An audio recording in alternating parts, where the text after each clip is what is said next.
And basically, he just lies Ryan Johnson down and takes a big old shit on his chest. Oh, no! Oh. But Knives Out was really good. Knives Out was really, really good. Yeah, it is. I'd like to see it again. But you know what I can see right now?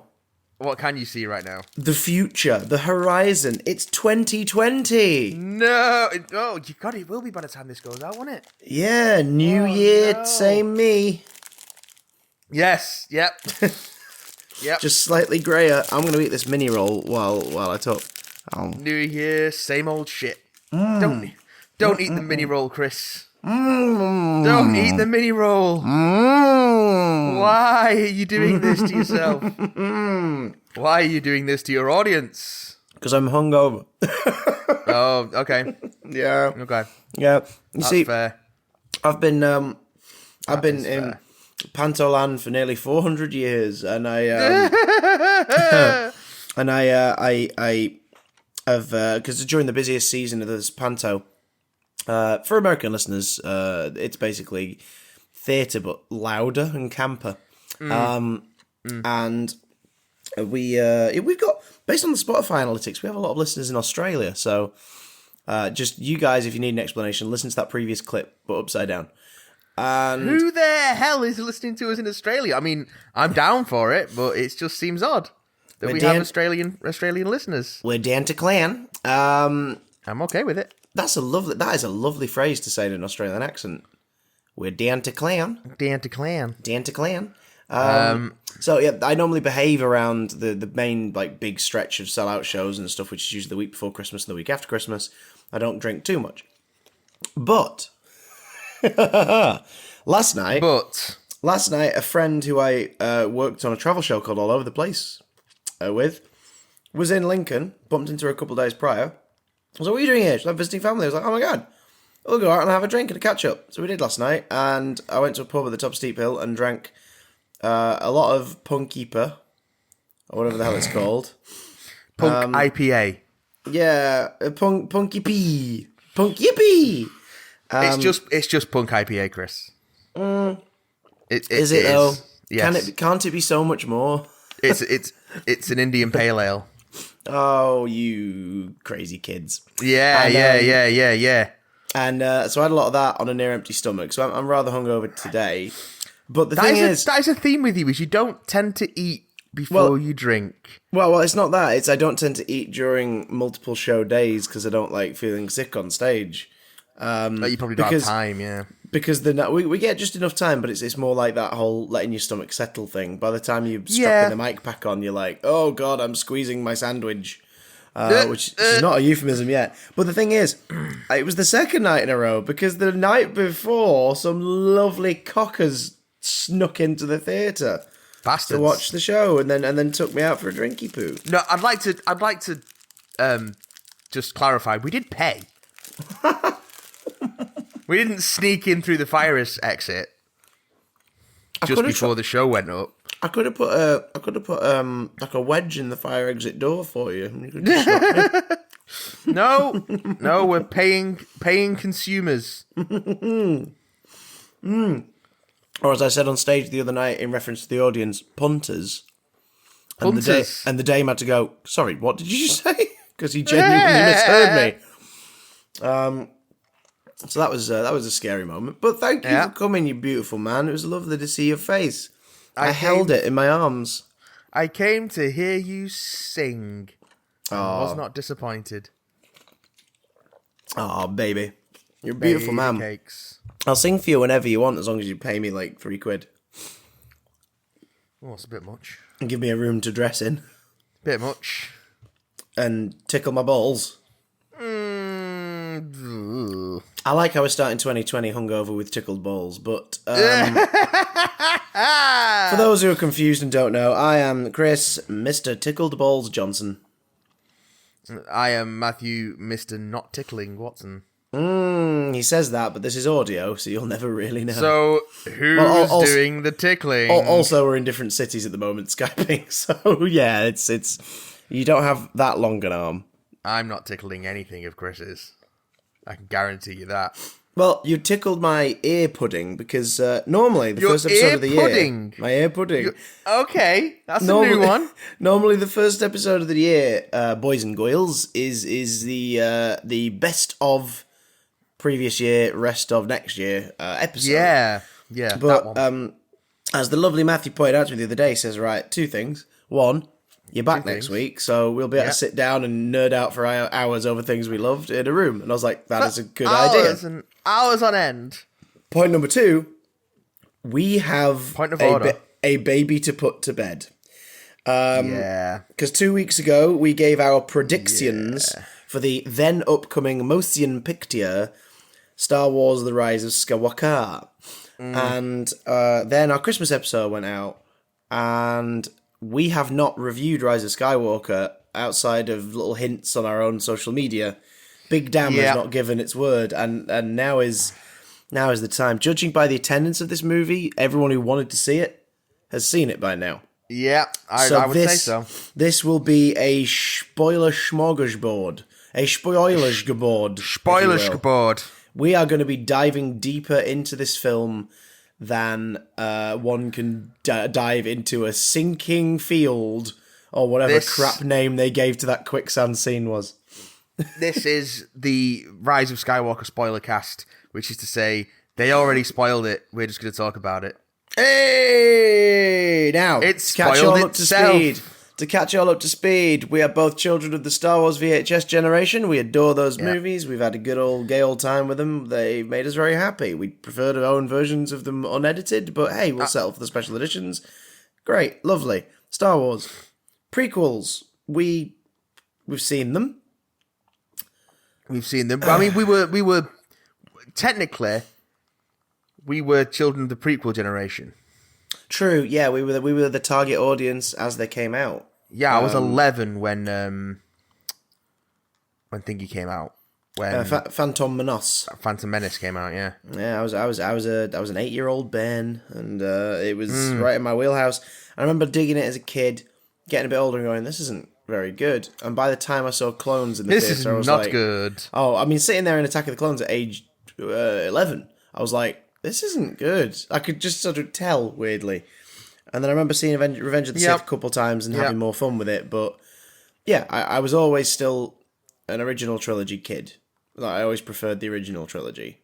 Yeah. And then the sequel trilogy started. And I can't quite believe that the prequel trilogy is my second favourite of the three. Yeah, a bit weird, isn't it? It's so strange. Because I loved The Force Awakens. I really liked The Force Awakens. It was like a palate cleanser.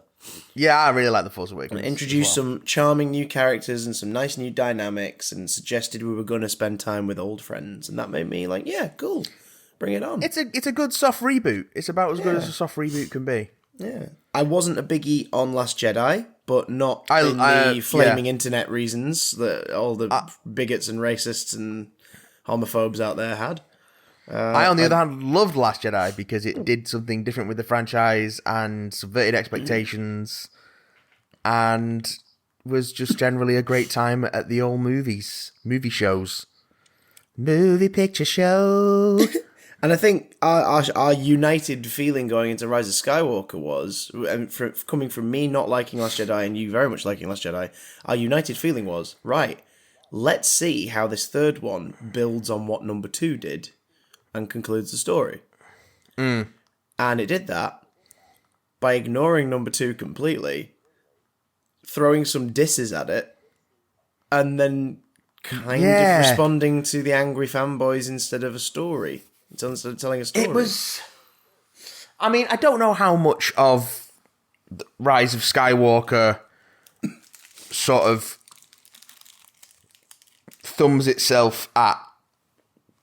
Pardon me. At Last Jedi. I don't know how much of it was done like because they read stuff on the internet. I don't think the people who would like to think that they are influencing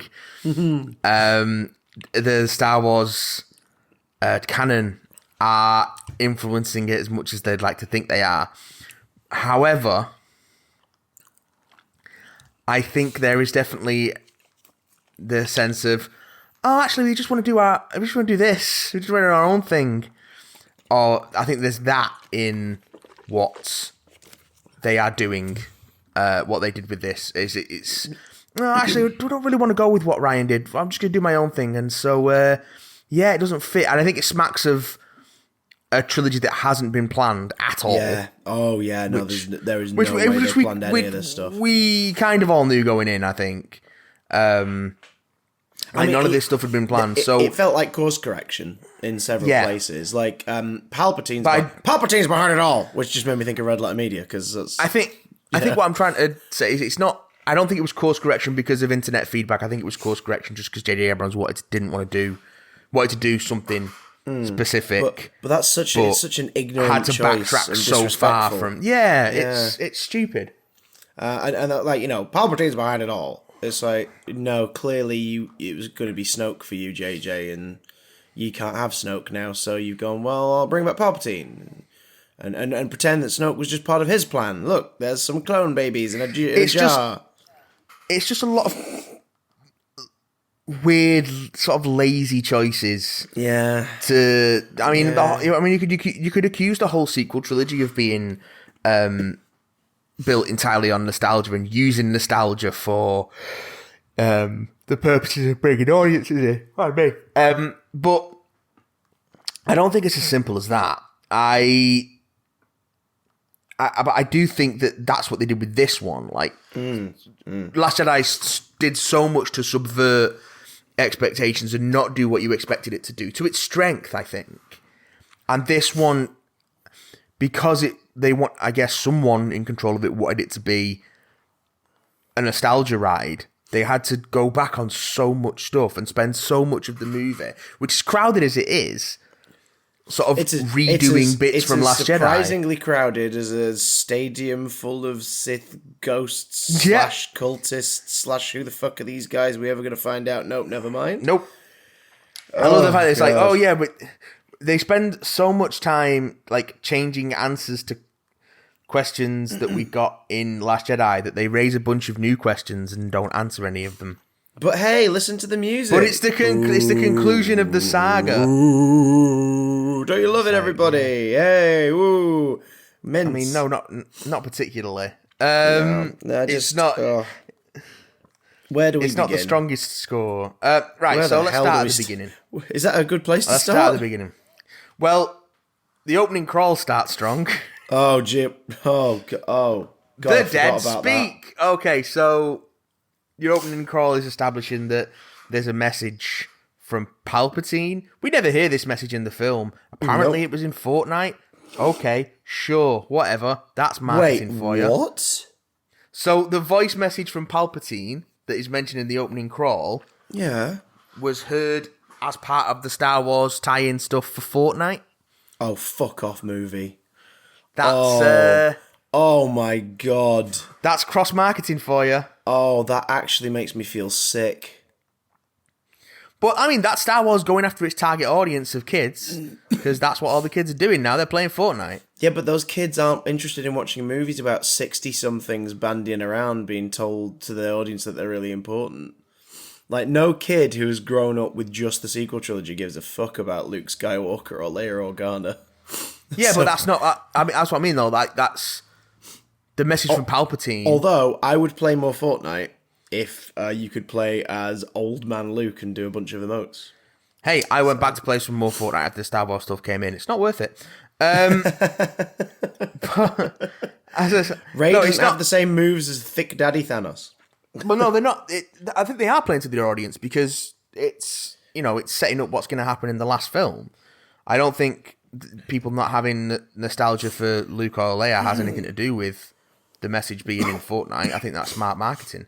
Yeah. I think it's shitty, but I think it's smart marketing. Did they tee it up publicly and be like, hey, if you guys play this thing in Fortnite, you will learn something about Rise of Skywalker before it comes out? Or is it more of an afterwards thing of, oh, that's what that was? No, like there was a big like Rise of Skywalker tie-in. Like there was an event in Fortnite because my friend's son was super excited about it. He's 10. Yeah. And he was Oh, there super you go. excited to Yeah. do this thing in Fortnite where you all hung out in a certain place and they did a screen, and then J.J. Abrams came out in Fortnite, like as a Fortnite character. What the hell? And like introduced a special clip from the film, and then everyone got a lightsaber. And like it's that kind of marketing. It's it's smart stuff. But that's, they're going after the target audience. They're not stupid. No, it's simultaneously genius and also but why? For me, it just sort of makes me go, why? Why do this? Just, huh? I mean, I get it. I completely get it.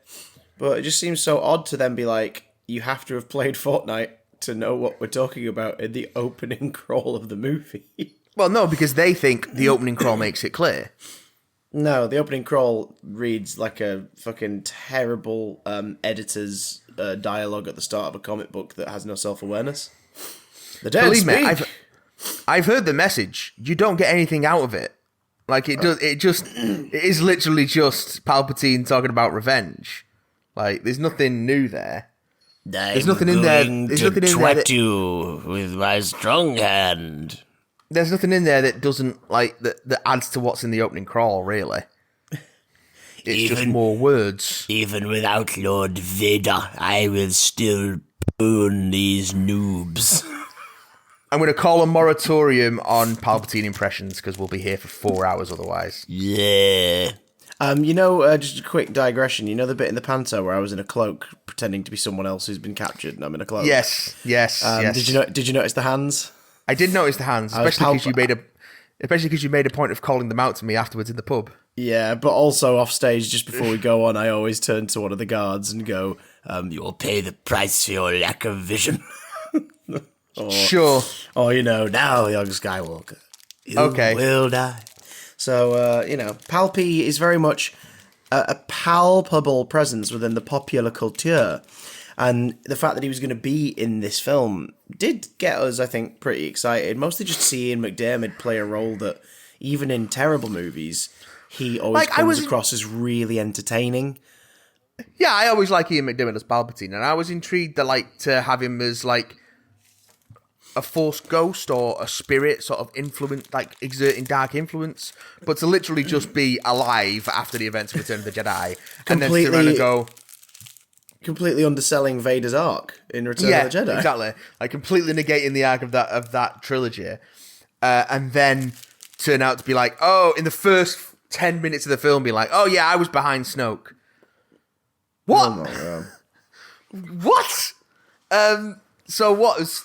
But how much of Snoke were you behind? And as soon as... I mean, let's be honest.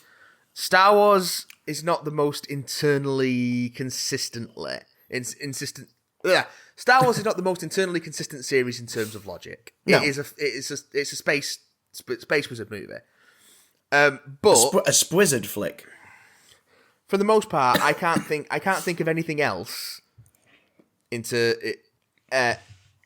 of the series that falls apart with any examination as much as Rise of Skywalker does. The biggest logic... Go on, sorry.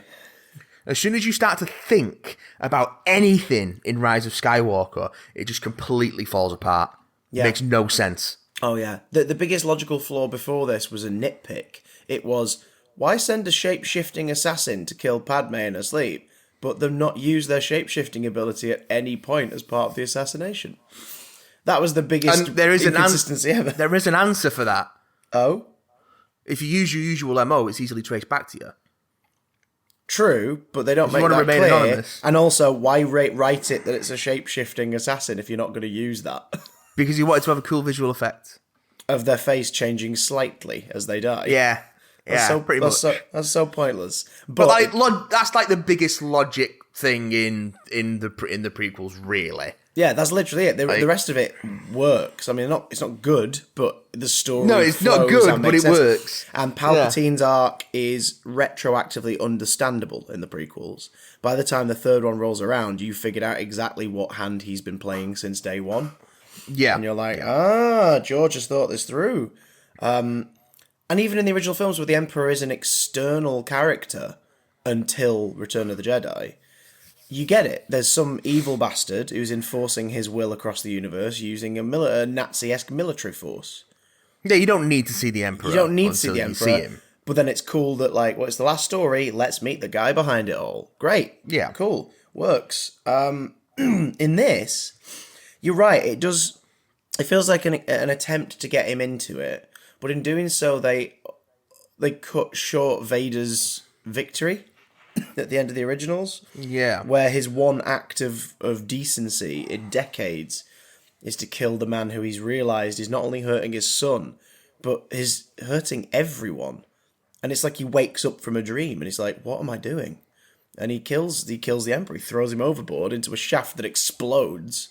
And then the Death Star explodes. I mean, that as well, thanks to the prequels, we know that moment is Anakin Skywalker bringing balance to the Force.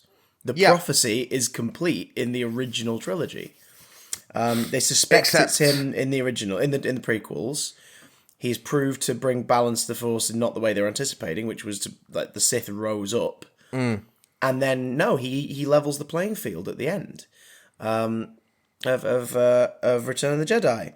And even in this, the voice of Hayden Christensen, who, God bless him, they paid him money and he came back to do a line, says, bring balance to the Force as I did. But you didn't.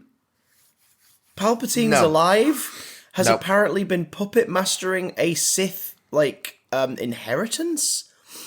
And here's the other thing. Oh, God.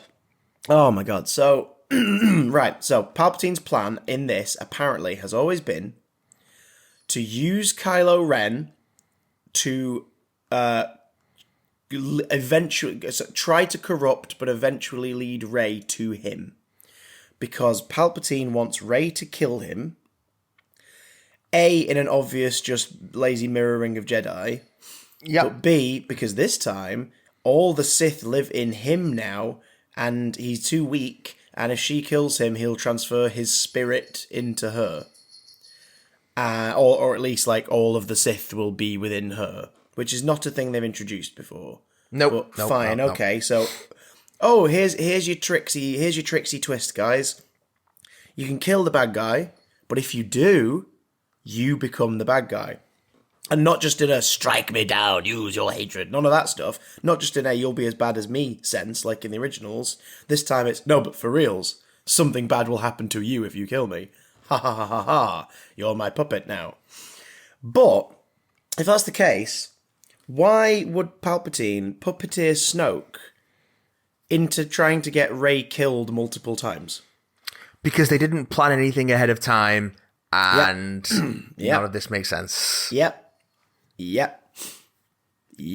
It's the Luke and Leia being siblings thing again, but the difference is with that, they just sort of move on in a fairy tale like, oh, he's my brother, bloody hell, and Han gets that very brief look of, what? Like, after she tells him, and that's the film's way of going, yeah, we know, the kisses were weird, but we're moving on. It's not like Leia and Luke knew they were brother and sister until they were told. Yeah, Palpatine apparently knew everything he was choosing to do, despite it all contradicting. Oh, God. Can we talk about the fact that Reylo, because that's what the internet has dubbed it, and that's what we got, Reylo's incest? It isn't, though. It kind of is. How? So, it is implied incredibly heavily in the prequels, although apparently recently a comic that's been out in the last couple months has suggested otherwise. But it's heavily implied in the prequels, especially in Revenge of the Sith, that Anakin was created by Palpatine. That Palpatine, or whatever body he was in when he served under Darth Plagueis, the Wise, was taught how to create life, shifting the midichlorians in the atmosphere, in the air, to create life. And is it Shmi? Skywalker? Skywalker, yeah. We learned that Anakin, in the first film, we learned that Anakin was a virgin birth. Even though clones make some very heinous insinuations that perhaps she was molested. How so? Well, they make that whole thing about how the Sand People regularly kidnap people and do stuff to them. Yeah, but I don't... But Anakin is not a not a Tusken Raider, so that theory doesn't quite work. But it's this whole thing of the films try to muddy the water. You bringing that up is the first time that I've heard about that. Oh no, honestly, I know. When the last time I watched Clones, last time I stomached myself enough to watch Attack of the Clones, I was like, are they seriously implying that? It's really odd. I think it's mostly because George isn't human, but so there is that. He's like Men in Black, but the little alien operating him lives in his jowls. I think that one's all you, dude. I think that one's all you. Well, no, but the heavy implication being that Palpatine created Anakin or influenced the will of the Force so that Shmi would give birth to is essentially his bitch in training.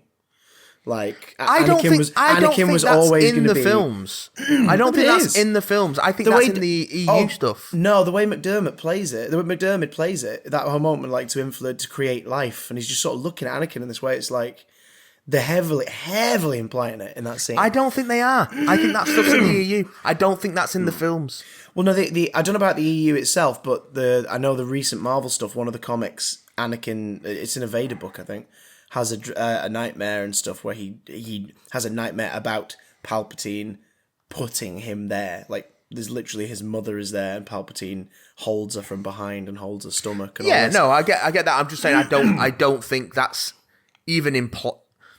I certainly don't think it's heavily implied. No, that's fine. In the film. Okay, so let's take it as possible then. Like, because it's what I just read from the way the scene plays and the way McDermott plays it and everything, and the virgin birth idea in part 1, and the fact it's never explained. And then in part 3, he's like, "Here's something that old Sith learned about making life meats."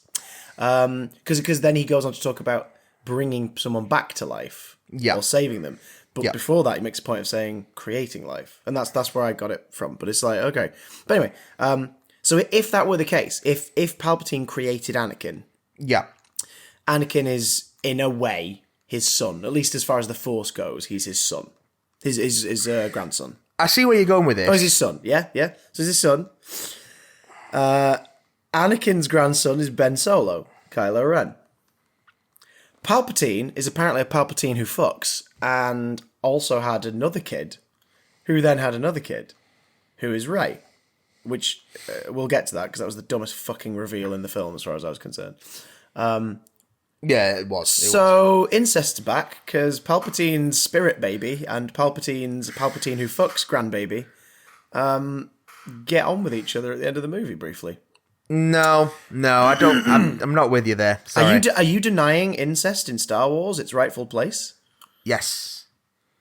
Well, I guess you don't like the original trilogy then. Because I think that's something of a stretch. Fair enough. I'm just trying to find things to like about this movie, and one of them is disgusting, weird plot contrivances.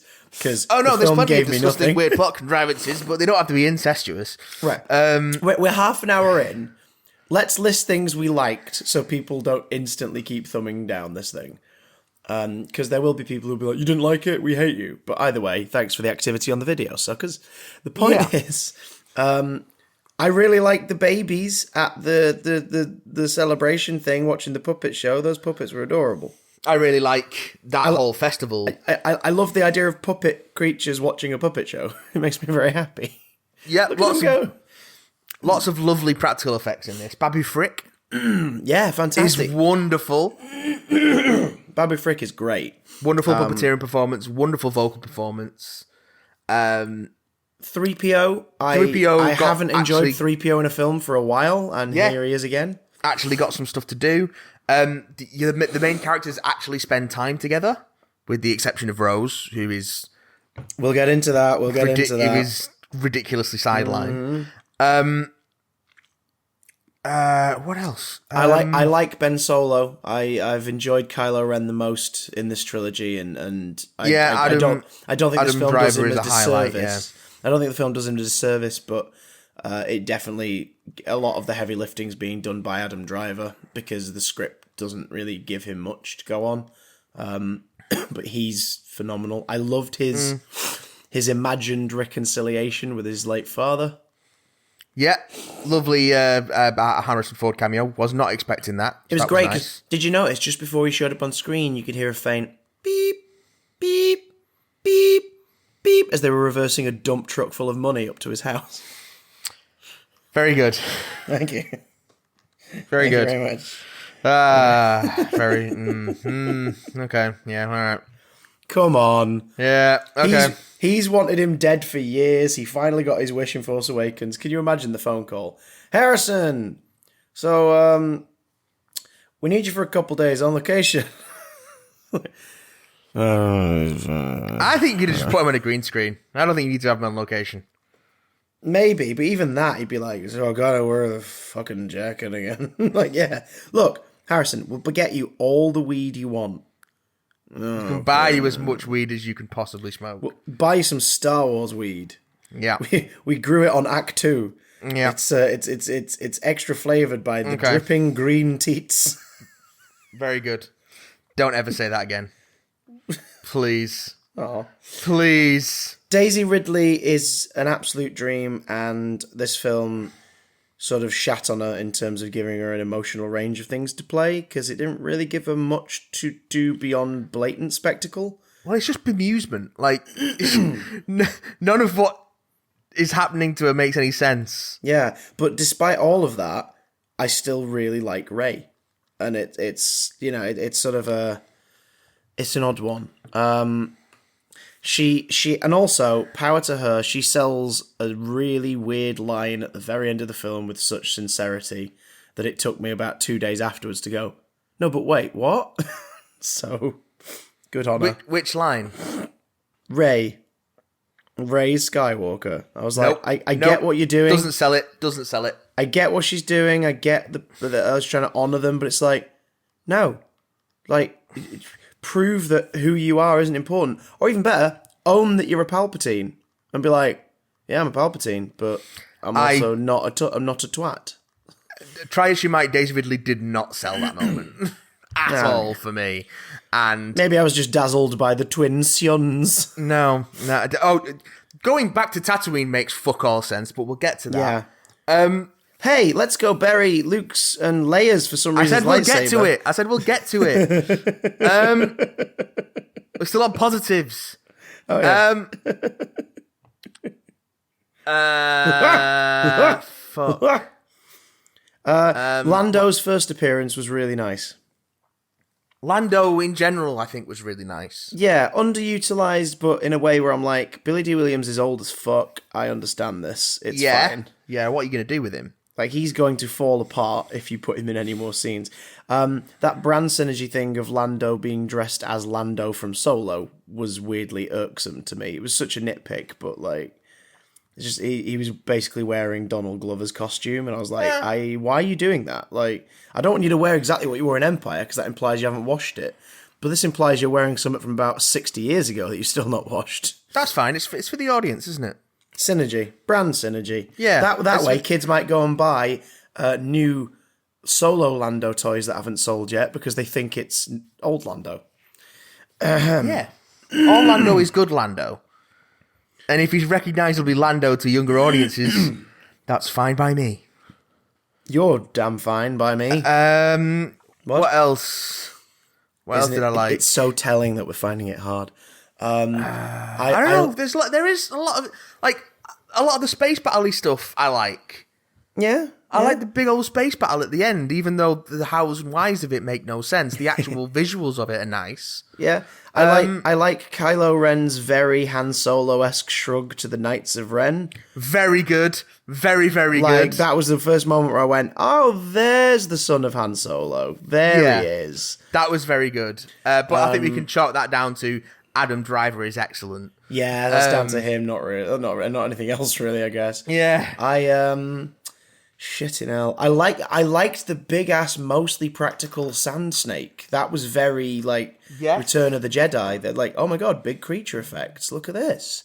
I like the way they. Well, no, I don't actually, but we'll get to that.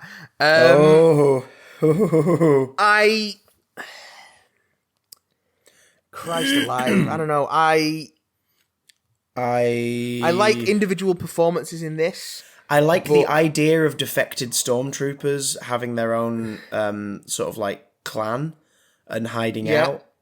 I just wish they'd done more with them. Good God. I wish that they'd have done what apparently was in the script, because it comes up in the visual dictionary, and made it explicit that Janna was Lando's daughter who had been stolen from him, because the First Order made a point of going after former rebel leaders' children when they were recruiting stormtroopers. That would have been a great story, but it also would have added to something that I hated about this film. It's in the visual dictionary, and as I realise, Star Wars in general, that's why I really dislike about Star Wars in general. That's why they have that moment towards the end. Yeah, which unfortunately, without the context, almost came across as like, "Hi there." I know, I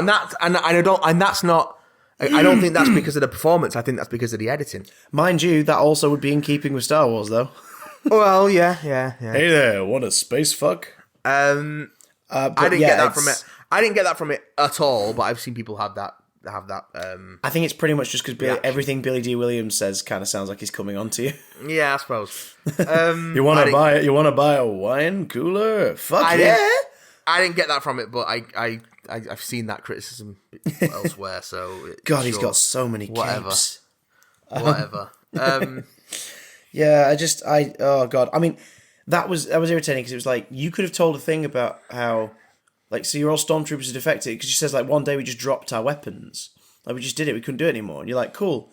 But you know what would be really nice, considering you have a character in this scene who's not been given very much to do since the first movie, really? You could have turned around and been like, we did it because of you. We did it because we heard about FN 2187. We heard about what you did, and we realised that we don't have to go along with this life. Do you know what I mean? Make it so that Finn's like, oh shit.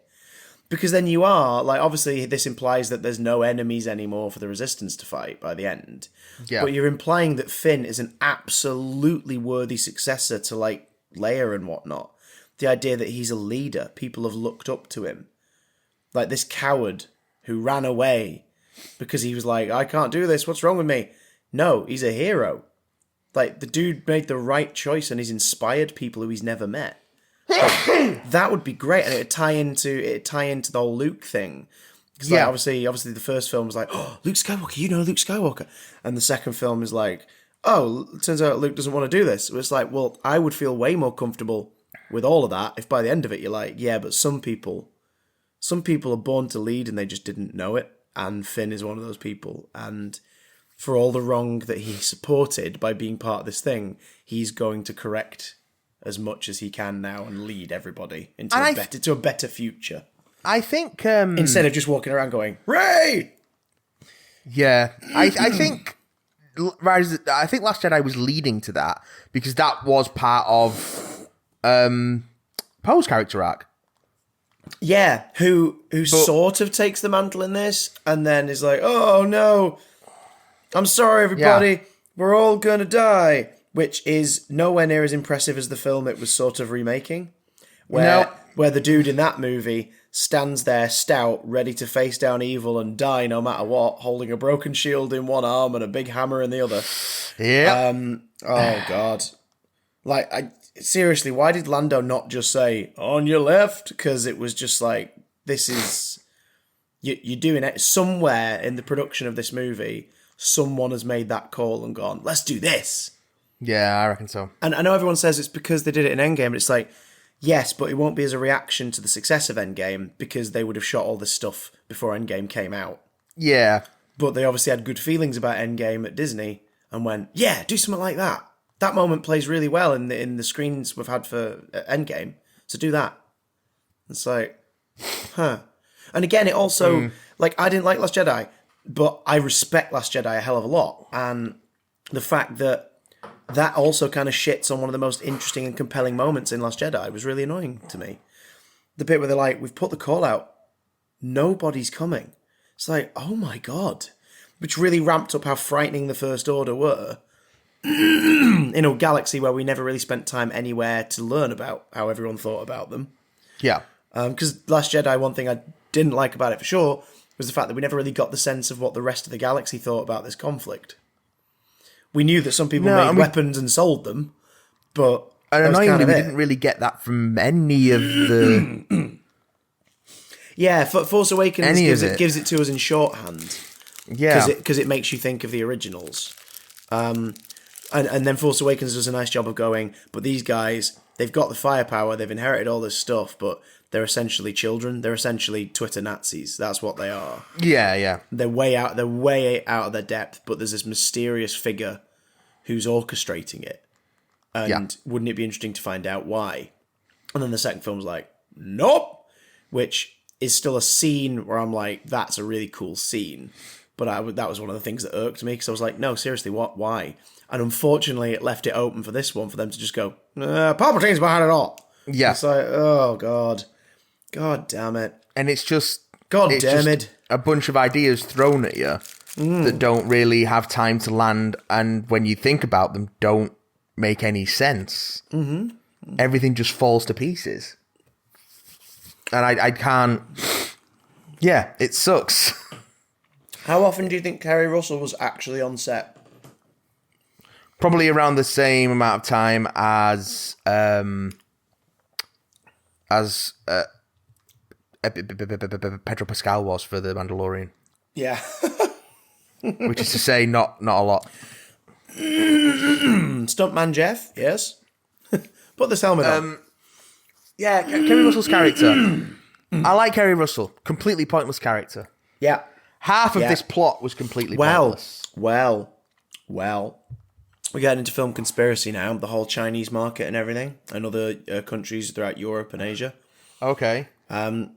So, this film, of course, contains the first, quote, gay kiss in Star Wars, unquote. Yeah. And it's really fleeting. And it's just sort of like... As a human being who's grown up in a world surrounded by people of different genders, sexualities, ethnicities, everything, I just saw two characters celebrating having a kiss. I was like, that's really lovely. Well, the problem with it is it's so... Like, they made a big deal of it leading up to the release, and it is so fucking fleeting. Which is what the Walt Disney Corporation has been doing now for a while. They've been going, see, just... we have representation, and it's either so quick you miss it, or it's super subtle. It is insultingly subtle. Yeah, because and as has been proved with this one now in certain markets, they just edit it out when it goes to other countries. But they didn't edit it out in China. Not in China. No. But in other places, that scene was just slipped out. As far as I'm aware, the only place that snipped the gay kiss out is Singapore. Oh, definitely. That was where it broke. There's a couple of others, I can't remember where now, but Singapore was the one where like people were going like, yeah, it's not in this film. It's not here. Not China. China didn't give a fuck. Not China, no. China and their communist government didn't give a shit. But no, it's more the fact that they make those decisions so that they can edit and tweak around them. Like the Russo brother who cameos in the start of Endgame can be dubbed with different lines. Yeah. LeFou's stuff in Beauty and the Beast is all subtext. And the moment where he dances with the young man at the end would, in a country that is not pro-homosexuality, would just look at that as, oh, it's funny, he's dancing with a man, that's funny. So there's no, you know what I mean, there's no sort of like... Also, it's probably the biggest reason they didn't give Elsa a girlfriend in Frozen 2. Yeah, despite the fact that fan art, God bless it, fan art around the frickin' world is depicting her and that newer character as partners. I've not seen it, but it just made me happy to see that the viewers are going, no, fuck that, we're going to flood the internet with pictures of her in a gay relationship. I have seen Frozen 2. God, I wish that happened.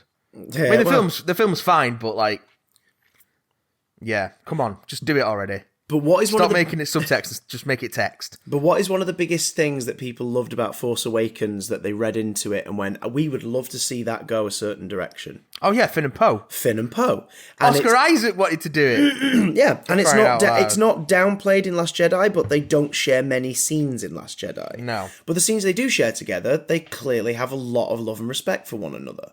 Because they lived through some really fucking traumatic shit at the start of Force Awakens. They made that escape together. Yeah. Like, they are bonded for life. That shit was exciting and terrifying. And he looked after his jacket and his droid. Isn't this great? These guys are going to get on great. And we all felt a thing because their chemistry was really good. It was like, do you know what? Wouldn't it be fucking adorable if these two ended up being a thing? It would be so sweet. Why not? And it wasn't because the world is hungry for gay. It's because we looked at them and went, that chemistry is so enjoyable and palpable, wouldn't they be cute together?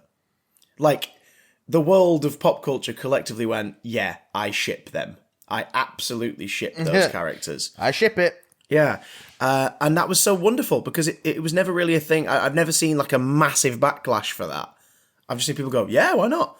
Obviously, there is backlash and there are, twats out there. But I mean, there is backlash because people are awful, yeah. excuse me. Which is true. People are awful. But this film, I think Kerry Russell's character existed Purely to sort of non-subtly go, yeah, but Poe's straight, guys. So he wouldn't get with Finn. Because she had no other function. This coin will get you off-world. Right, cool. But that's only a thing because you've written it to be a thing. It's only a thing because you had to go to that world in the first place. Yeah. So there's that. And then also... I mean, it did give us Babu Frick, but... True, but it's also the reintroduction of... though not confirmed, and JJ has since disputed it, but the reintroduction of Finn's crush on Rey. Which JJ has since said that no, the thing he wants to talk to her about is that he's force sensitive. Bullshit. Why would that be a thing you say as you die? Bollocks. You would turn to all of them and say, "Oh my God, we're gonna die. I love you all so much," wouldn't you? You'd be like, "I love you all.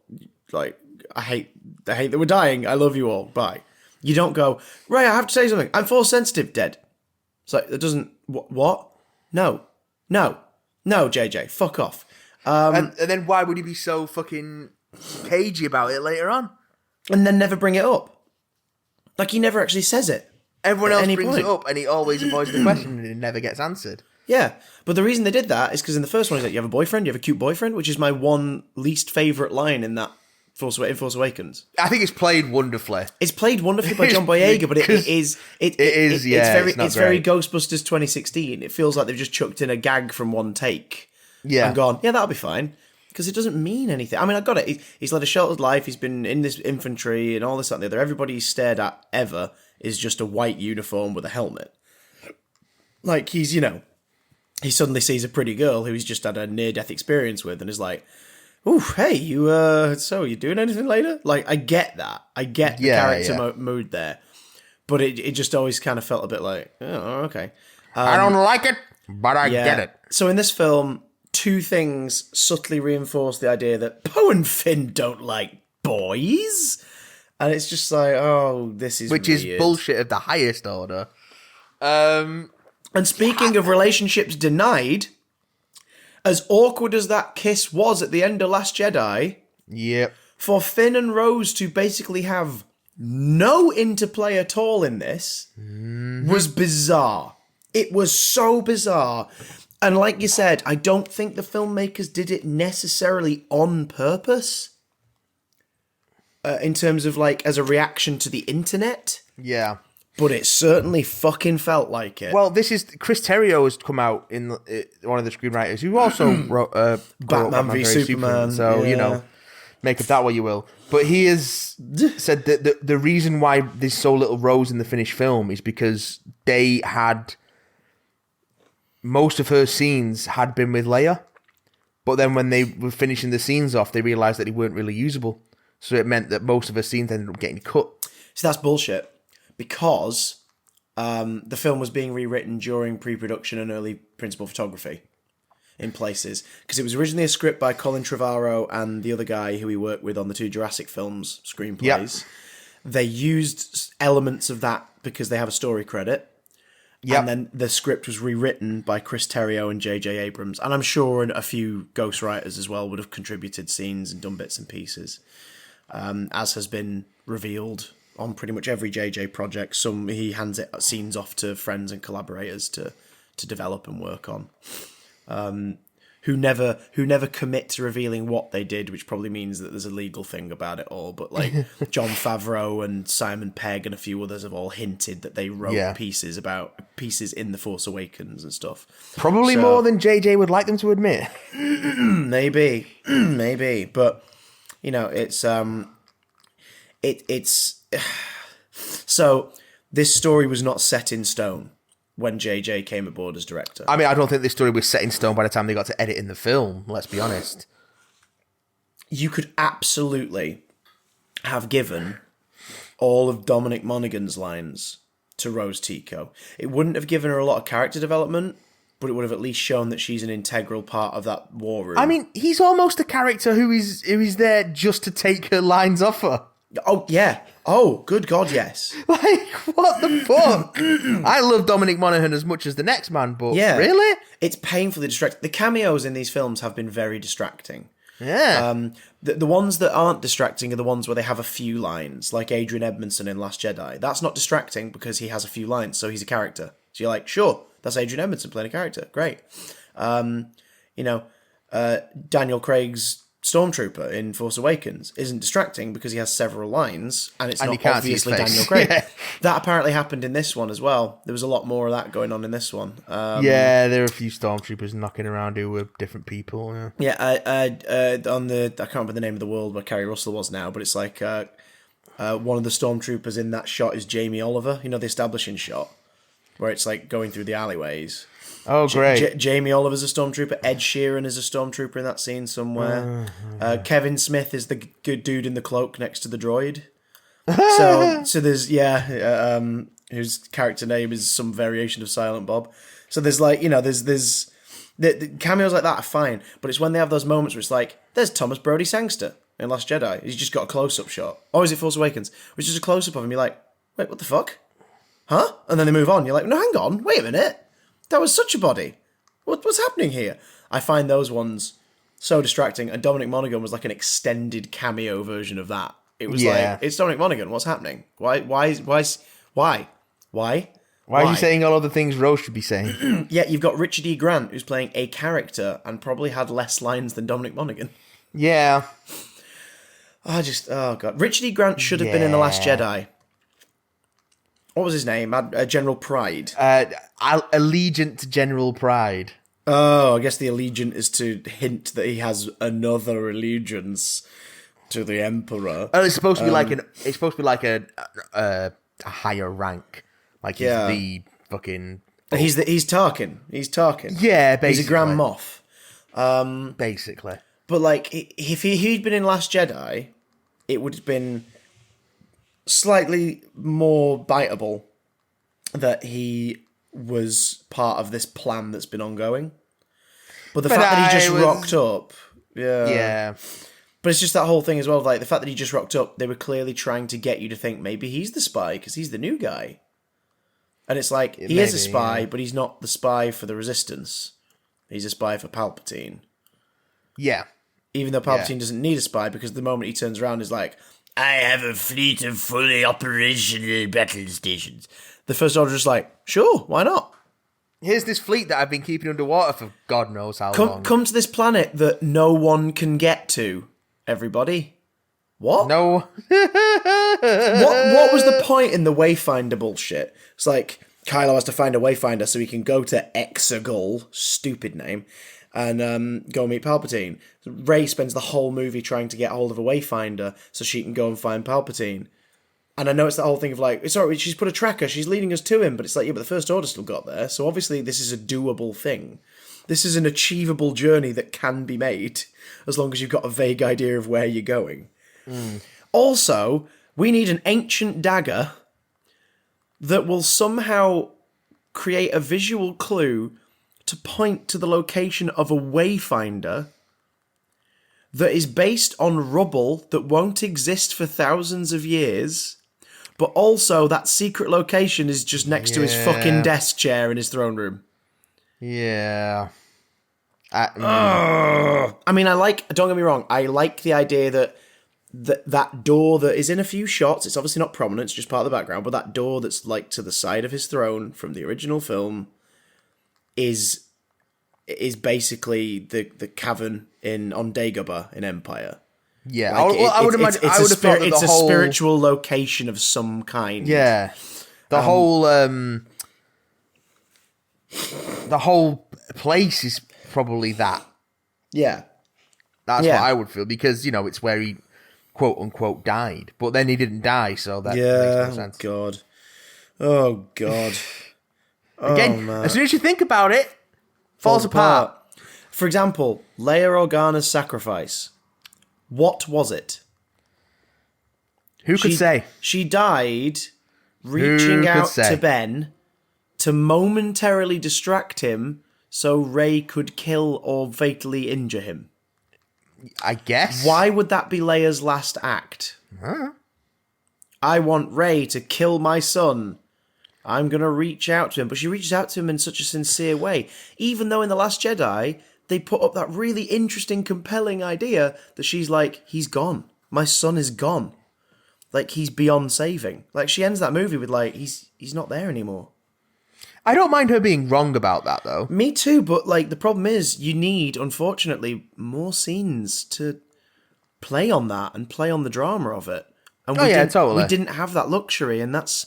Well, we didn't have that luxury, but we had Maz Kanata saying very expository lines of dialogue about what Leia's thinking.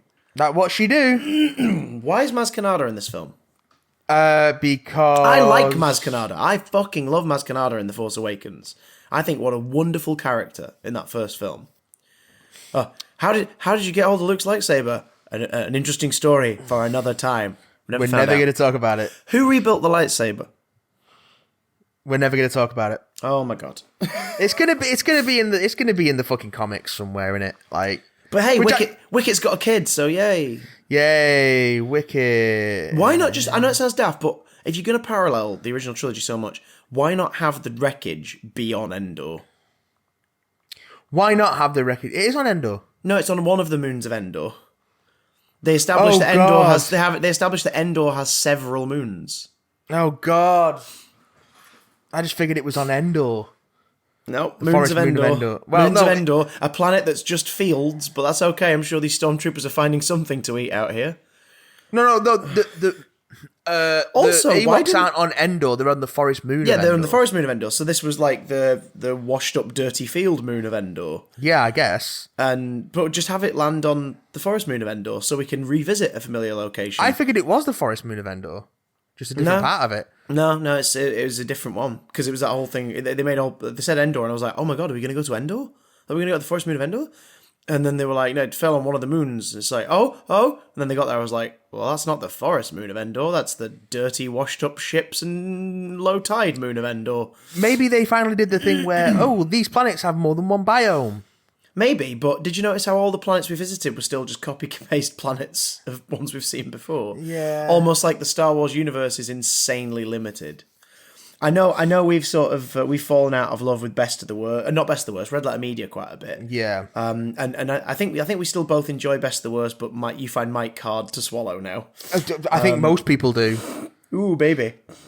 I think he's taken his toll on the rest of the team by the sounds of it. Yeah, even Jay and Rich like sort of tell him to shut the fuck up in a lot of the videos now.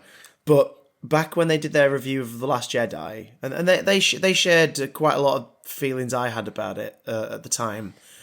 Rich Evans made a really good point. He said Star Wars is very small.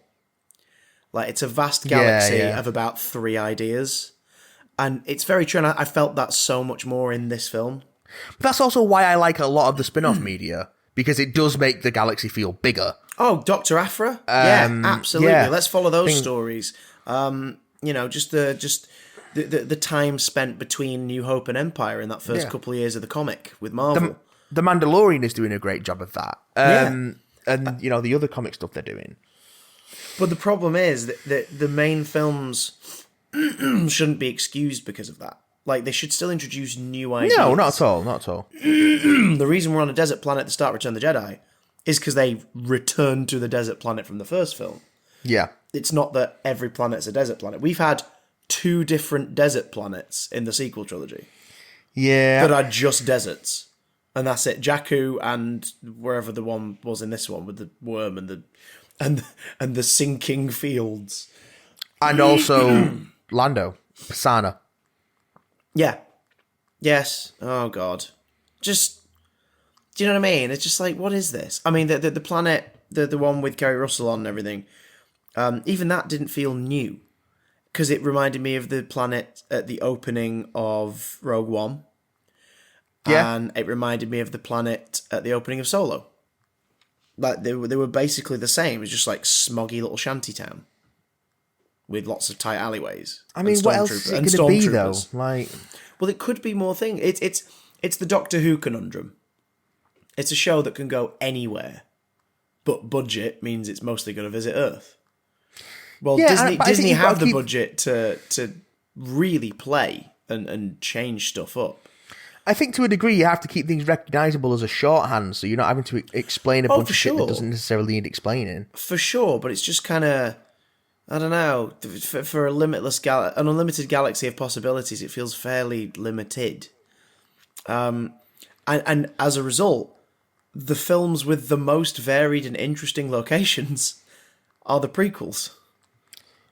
The prequels take us to so many different places. Yeah, weirdly that all enough. feel different. Like, where's the clone facility? What's that called again? Camino.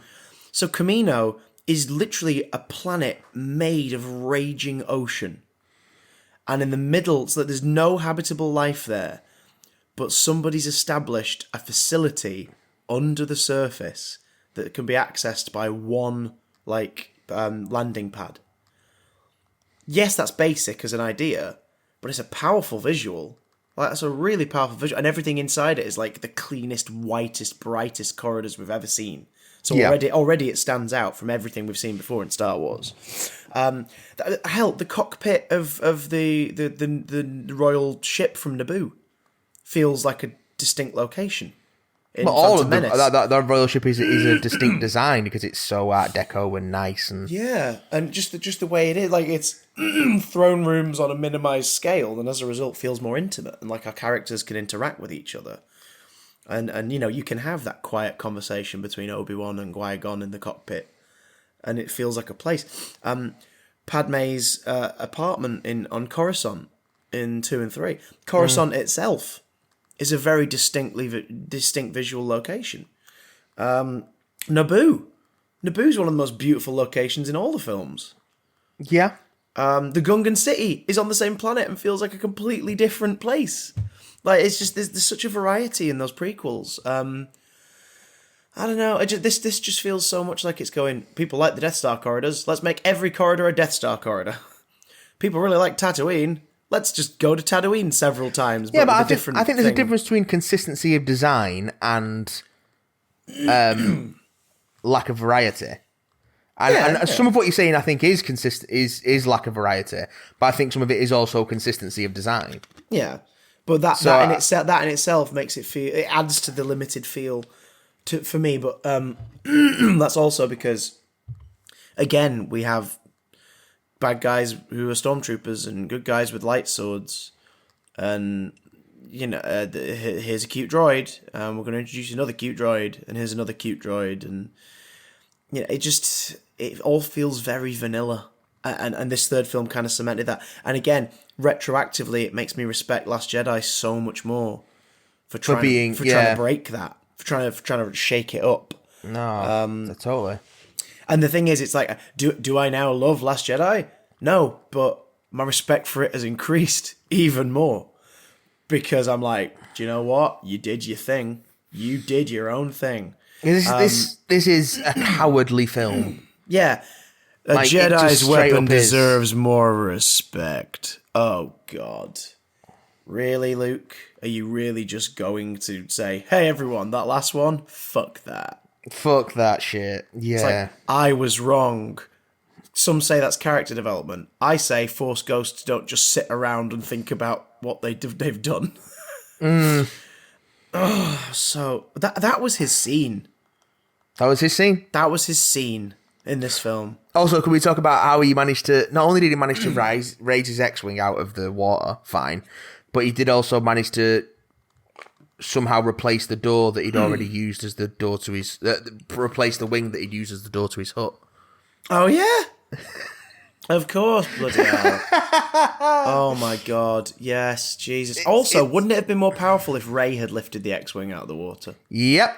Because then it would at least be saying, hey, where I failed, you will succeed. You've got this. But then it won't be a callback to Empire. Oh my God, I can't believe he finally completed his arc 50 years later and is now dead. Jesus Christ. Love it. Fan service can be a wonderful thing, but it can also suck my balls. They definitely suck in this, so... Do you think Hopefully the the Porg right shot? bits. Do you think the Porg shot was a new shot, or do you think it was an unused shot from Last Jedi? Because it was just one shot of a Porg chirruping. Yeah. Probably an unused shot from Last Jedi. But that being said, I don't think I think a lot of the people involved with the production of this film probably didn't watch The Last Jedi.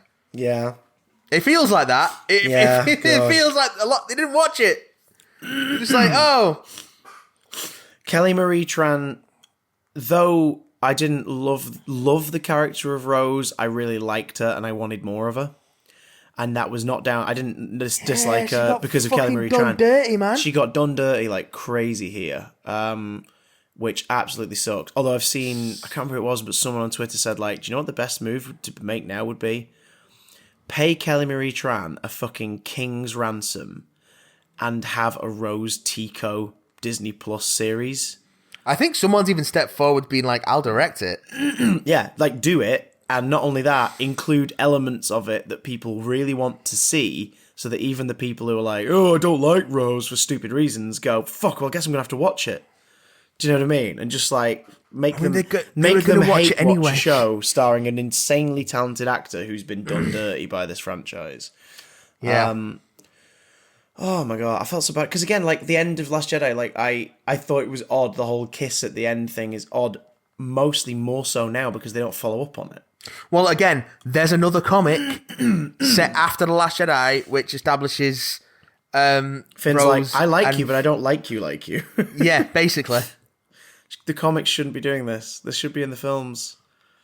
I mean, I'm glad there's extended material because I do like me some Star Wars comic books, but the comics shouldn't have to be where they tidy up. No. The comics should be bonus. The comics should be, here's an extra story. I mean, and tidy up if you think that's what they need, which I don't particularly think they need tidying up some of these things. What was her lesson there? Her lesson was like, love is worth fighting for. You don't win by destroying the things you hate. You win by saving the things you love. Exactly. Where was any of that at the core of this film's story? Nope. Destroy Palpatine. Yep. Who, hey, if he dies, his spirit will pass on into you. Oh, you've killed him. And you're fine. And you're Moving fine. on. You just blew him up. You didn't strike him down. You blew him up. You are the Force Dyad. Oh, He killed himself what's with his that? own lightning. I Is don't know. it in the encyclopedia? It is. Great. Are you going to explain it in the film? Nope. Just, oh, good lord. Two people who are strong in the Force, and that's it. It barely gave us any Palpatine either. We got that for about 3 minutes. There's a palpable lack of Palpatine. Yes, like there was legitimately a palpable lack of Carrie Fisher. I think they did the best with what they could. I would like to watch the film again at some point in the future and try and detach the idea of, right, how they're going to make this work from my head. They did the best with what they could, but what they did was not very good. Your scientists were so preoccupied with whether or not they could, they never stopped to think whether or not they should. Yeah, no, I get it. Like I get they were limited, and I get they did what they had to do, but I don't think it was good. Leia should have died in the explosion in the second act of The Last Jedi. Because it would have been sudden and you could have used it as character motivation going forward. It would have been sad that they didn't then use the rest of the scenes they'd shot with Carrie for that film. But it would have been more of an impact to our characters and the story had she died in that explosion. I think it was probably too far along in post for them to redo it. True, but think about how many scenes she actually appears in after that in the film. Not that many. But they'd have had to reshoot a lot of it, I think. They're Disney. They've got the money. I don't know if they had the time, is what I'm saying. Yeah. And also, in this, she felt it didn't feel like she was there. it was because she wasn't. The scene with Rey at the beginning felt okay, but aside from that, it's just like there's no need for you to be in this. There really isn't a need for the character of Leia to be here based on what she's doing in the film, and it's because of the real world impact of Carrie being no longer with us. Yeah. But write her out. It would have been shit to not say goodbye, but I think the goodbye we got made no sense. So it just left me feeling weird. What were the biggest what the fuck moments in your screening? because there was a palpable Yay! there was a palpable feeling in ours at several moments of the whole room just sort of going, what? And it really hit. One of them being, you're a Palpatine. Everyone's just like, what? That's just a bad sentence. That's not a good sentence to say. That's right. Your grandfather fucks. What? You're a crusty Skywalker. Your crusty old flows. grandfather fucks. He fucks real hard. Stop right? it! You're a Skywalker. Flows. You're a Palpatine. Doesn't flow. It's a bad sentence on the page and in the mouth. You're a Palpatine would have also been as weird as you're a Kenobi. None of them would work. And do you know why? Because none of these fucking names have meant shit in this trilogy. No. The fact they kept calling him Palpatine felt weird. Because it was coming out of the mouths of characters who've never called him Palpatine before. Yeah. Luke did briefly in Last Jedi, didn't he? Refers to him as Palpatine, Emperor Palpatine. Yeah. And that's it. But the fact that everyone was like, Palpatine, I was like, he's the Emperor. Call him the Emperor. That's what you lot know him as. Yeah. This is odd. Are you going to start calling him Sheev? Oh, it's our old buddy Sheev. Hey, how you doing, Sheev? Everybody loves Sheev. Oh, Naboo Sheev. Oh, when we used to have drinks. Oh, Naboo. Oh, what a guy. What a guy. I mean, turns out he was an evil emperor and may also have been a clone, maybe. But Sheev, what a great guy. Just like, oh god, What a guy. just I did like how nicely creepy and horror inflected a lot of the Palpatine stuff was. yeah, oh yeah. That stuff was like the strobe lighting and the fact that he looked blind and And him being suspended from this big hydraulic GLaDOS. life support arm I thought was pretty cool. GLaDOS meets Mojo, just kind of like dangling there. And I've seen theories online where people have said like, no, he was a clone and it was just a clone, the clone body he was in, and they were trying to regrow him, and that's why he didn't survive the Death Star thing, but his consciousness transferred to a clone. I'm like, why would he then stay in a fucked up clone that needs an arm to move around? Like, he wouldn't, would he? That doesn't make any sense. He wouldn't. When you can see perfectly formed, as perfectly as he is formed, Snoke clones over here. Why would Palpatine Which again sit raises in a more dead questions. body? Yeah, they're implying that this is the Palpatine. They keep showing shots of his fucked up fingers, implying that all that lightning and all that stuff as he goes down in the explosion is somehow... Also, that was another what the fuck moment. This film had a blue beam in the sky. Yes! We thought it was dead, but it's back. Sky beams. Yeah. Fucking sky beams. Love it. No sky ghosts, but sky beams. Sky beams. Although one of the big blue posters beam for in this the film sky. had a sky ghost. One of the posters for this film is Rey and Kylo fighting and the Sky Ghost Palpatine. It's coming soon to Disney Plus. Sky Ghost Palpatine. Yep. It's me and my dog on a wacky adventure with baseball and ice cream. Terrible. I'd watch that. Starring Rose Tico. The other what the fuck moment was, I'm the spy! From I actually kind of like that. Hooks. I like it a bit. It was hammily executed. Yeah. But I like the Donald idea. Gleeson is like, he's been devouring Honey Glazed Yeah. for these movies. And I like that he gets killed immediately as like he's immediately found out. Yeah, like he Immediately executed. doesn't get to revel in his I love it. decision because he gets shot in the chest with a rifle.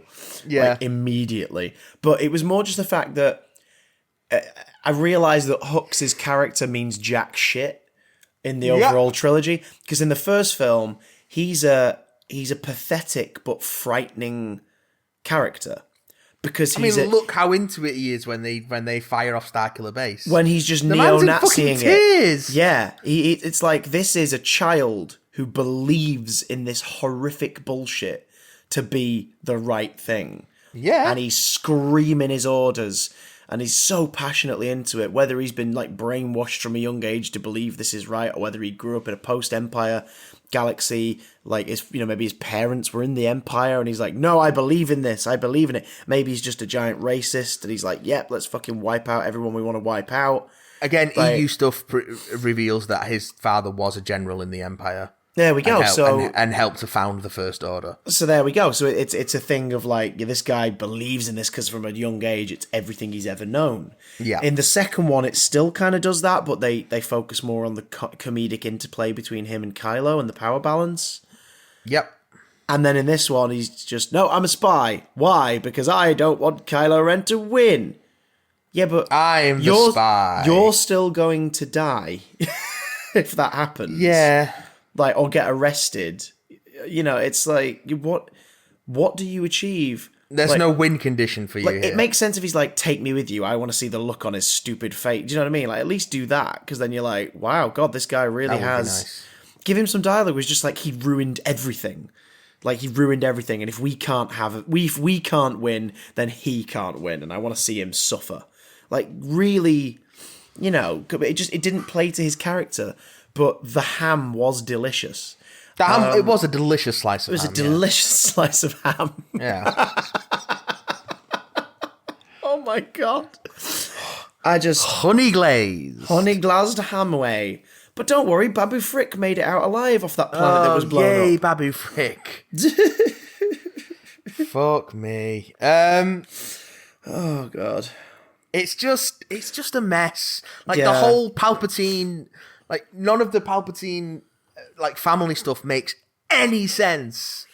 No, Even not when at he's all. saying it, it's like, oh yeah, your parents really were nobodies. Apart from the fact that one of them was the son of the fucking Emperor. Yeah, Like, who apparently must have given birth, like got laid, and then his mum, who we never find out about, gave birth to you at some point in the last 30 years, because he's clearly in his like 20s or 30s when they drop off infant Rey. yeah. And Rey's meant to be sort of like, roughly, sort of the way they tell her story, she's maybe 20. There's a timeline in the visual dictionary which reveals that she is 19 at the time of Force Awakens. Right. So she's 20 in this. So her parents are, when she's born, are at the very least about 17, 18 Yeah. when she's born. And they're clearly not when you see those flashbacks. They're clearly older than that.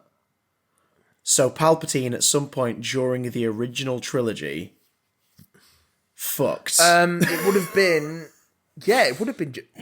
Somebody looked at that post-Sith crispy face and went, yeah, I want to get some of that.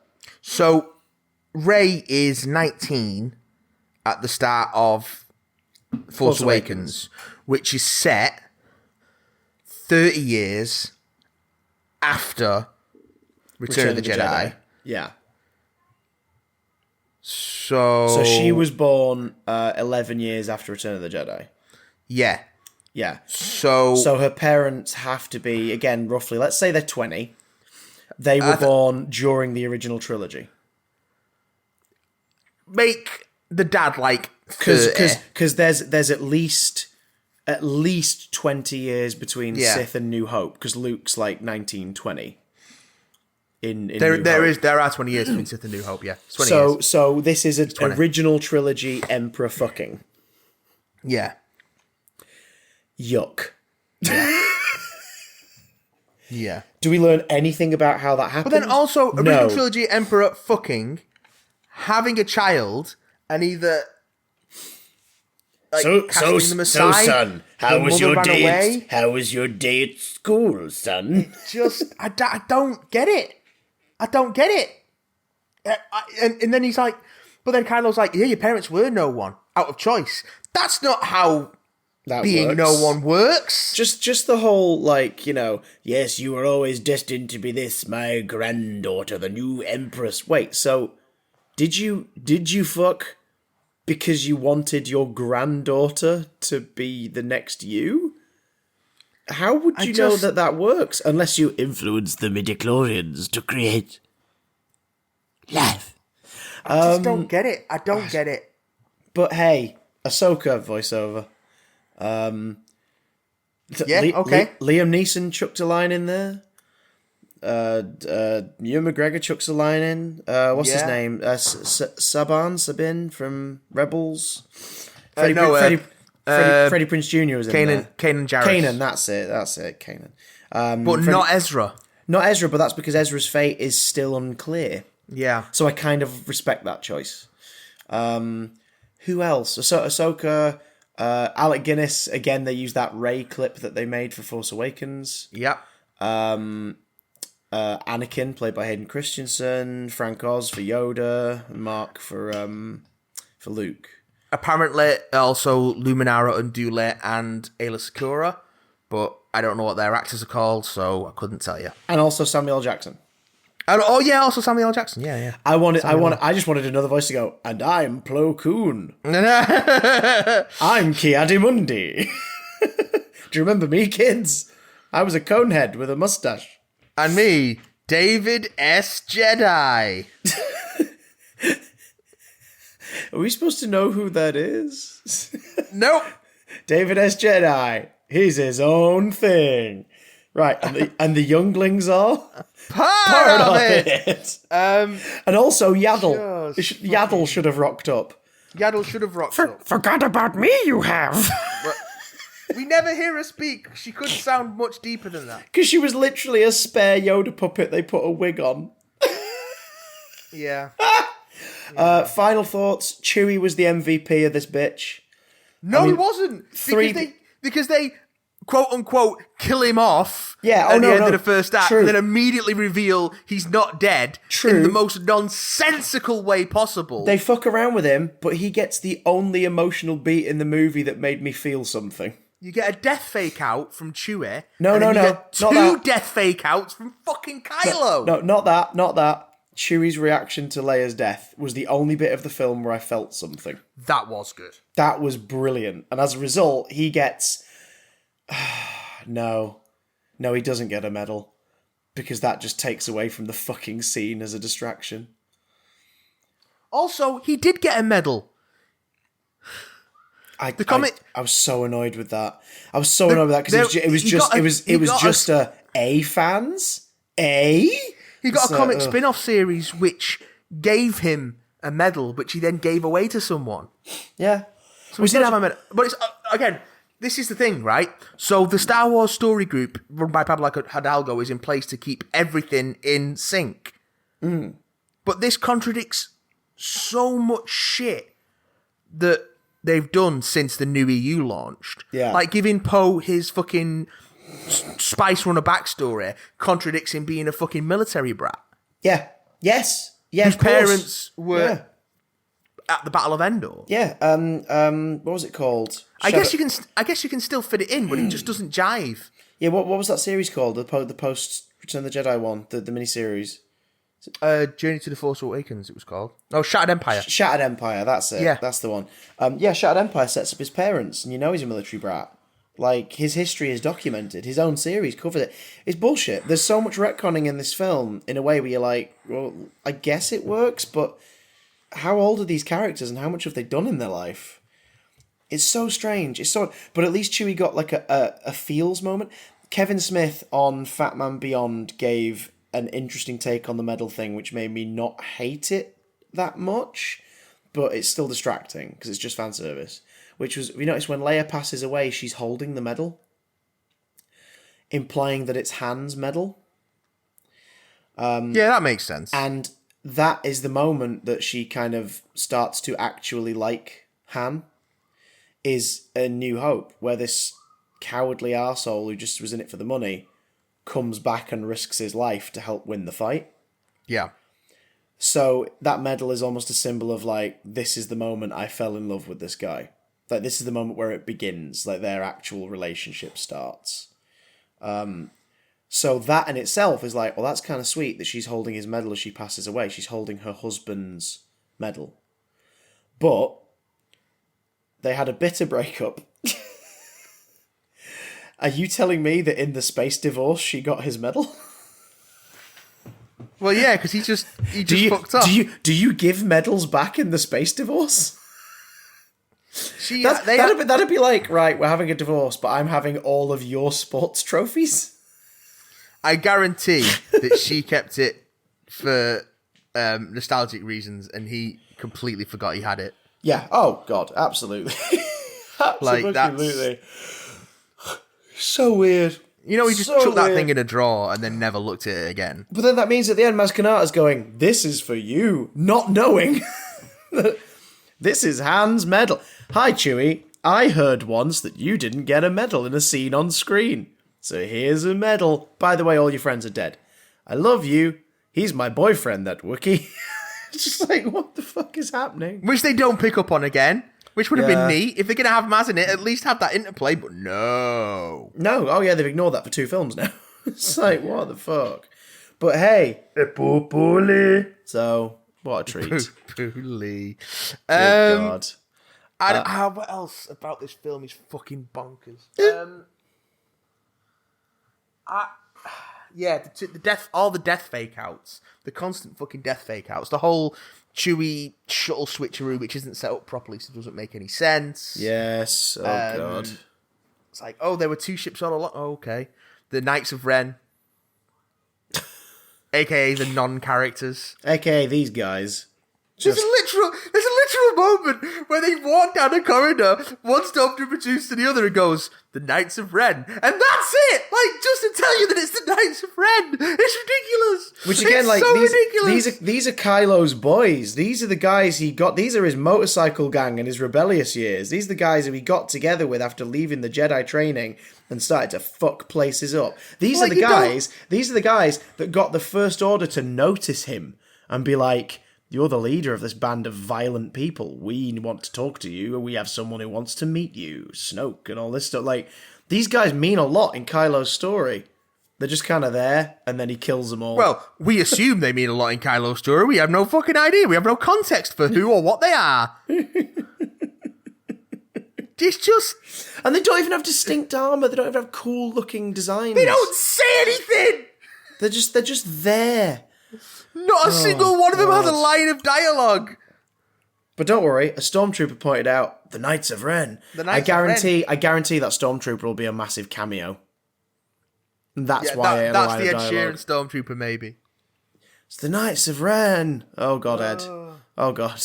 Now I'm gonna sing a song. I thought after Game of Thrones they learned that giving him cameos was a bad idea. Stop giving Ed Sheeran cameos. Stop giving Ed Sheeran. Just stop Ed Sheeran. I'm afraid I'm gonna have to fly the nest. I'm gonna have to go shortly because I've got a pantomime to get ready for. Yes. But, I've kept you for long enough. But As you can tell, dear listener, we have a lot of shit to say about this bizarre movie. Yeah. And we want to know what you thought. bigdamncontact@gmail.com. That's bigdamcontact@gmail.com. We want to know. We missed. Yeah. Anything that you thought was weird or great. If you enjoyed this movie, please. Oh, sorry. If you enjoyed this movie, please get in touch and let us know what you liked about it, because I wanted to like it so much. And for a lot of it, I actually had a lot of fun in the cinema watching it, but it's only since I've gone away and actually thought about it. I had the same thing with Star Trek Into Darkness. Yeah, absolutely. Another J.J. Abrams joint. Yeah. I was like, I had a great time in the cinema watching it, but then as soon as I come out of it, I'm like, what the fuck did I just watch? It's nonsense. God. It's bullshit. It's absolute nonsense in a way that none of the Star Wars movies have been, really. Yeah. Like they're silly. Last Jedi's been divisive. The prequels have been arguably of a low quality, but none of them have ever been nonsense. This is nonsense. Yeah, the people have dismissed them as nonsense because they're genre films. Yeah. And they have silly things in them, but they've not been outright nonsense. No, until now. It's just a mess. Boys and girls, we want to know your thoughts. If you enjoyed the movie, tell us why. We'd love to hear about it. We'd love to hear that people really dug it. If you didn't enjoy the movie, let us know why. We will go through your spoilery Skywalker emails at the end of next week's show. But right now, all that's left to say is... Do you want to fuck? Oh, I want to fuck. No. See this Sith penis? No Palpatine who fucks, please. Do it.